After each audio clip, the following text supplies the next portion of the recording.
Friends, আজি আমি আহিছোঁ ৰেষ্টুৰেণ্ট 1999 আৰু এইটো মাৰ ইয়াত ফূৰ্তিত মানে মাৰ ছাৰপ্ৰাইজত ভাল লাগিছে, মোৰ মন ভাল লাগিছে। আৰু এতিয়া মই খাম এতিয়া মছলা ডোচা, এতিয়া খাম মই এইটো চাওক, এইটো কাটমাৰ ইয়াত তুমি পঢ়িব লাগিব এতিয়া।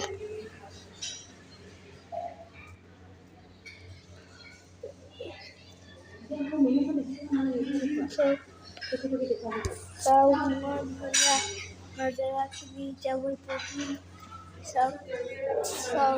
ইমান ধুনীয়া নজৰা, সেইবিলাক চব ডেক'ৰেশ্যনটো দেখি আচ্ছাই লাগিছে মোৰ।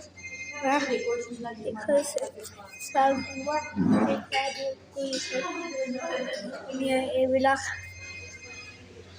ক্ৰিছমাছ ট্ৰী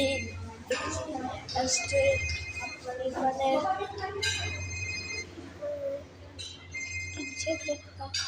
এইফালে ৰাতিলে মানে বাই বাই।